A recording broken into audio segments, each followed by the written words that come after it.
some very deep monochrome. Yeah.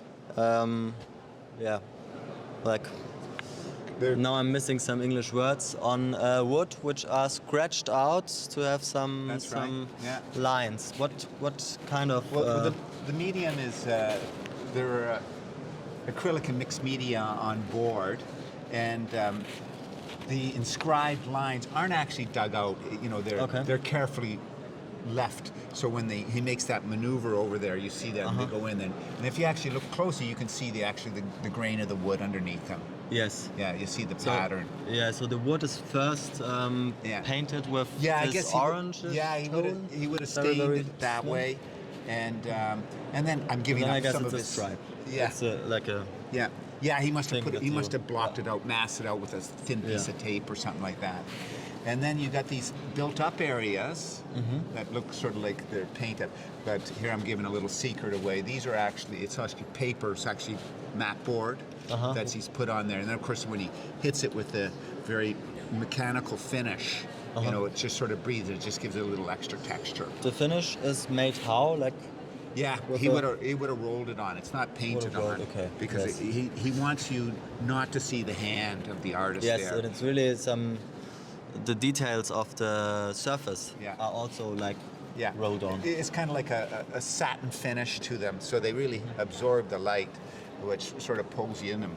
And then, of course, the line, which looks like it's inscribed in, has this wonderful lyrical quality about it. It sort of dances from left to right. Yeah, and it's... Yeah, and the titles are he refers to them all as "you are" something. This one is "you are here now" type of thing. So, I don't know, where are we now? Maybe we're going around in a circle and stuff like that. So they're a little play of words, which makes sense because he's an English teacher as well, and he's since retired and stuff like that. Yeah, but he taught high school English for a lot of time. So he's a thoughtful artist, and I think it's representative in his work as well. Yeah. It has that pared down aesthetic.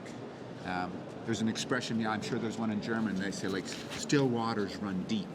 So you get something very simple, but you have to spend a little time. It's contemplative work. Yeah. So you spend time, it sits there, it's a very handsome object. Absolutely. But if you spend a little time with it, it's going to be very rewarding. And I also just realized while we were talking that the line is also like, it's one interrupted line, which... Yeah. But the interruption is also very... Through the perfection of the surface, of the rolled-on finish, it's...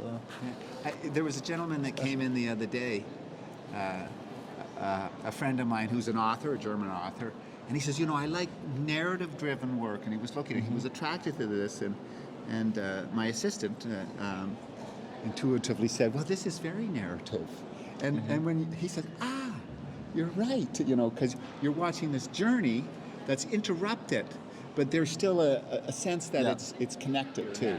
So I think it's worth to look at a few other pieces to see the titles, because they always refer to you being the viewer, which is very important to them, because if nobody's looking at the object, it's not being seen. The most important dialogue in an art object is the dialogue between the object and the person. And absolutely. I've heard that Delacroix referred to imbuing your soul onto an art object, which in turn can throw itself onto the viewer. Yeah. And I know. And also change in communication. Exactly. Throughout. Well, here's another. So always refer to it. You are falling. So you get the idea there. You are falling softly. Yeah, falling softly, yes. Very, very softly. You prefer symmetry. So you have this sort of rhythmic thing. Yeah, it's a little bit symmetrical. And this one is? Yeah, this one's a little bit... Very different also from the other ones, I think. Well, and he refers to it, you are working on it. Okay.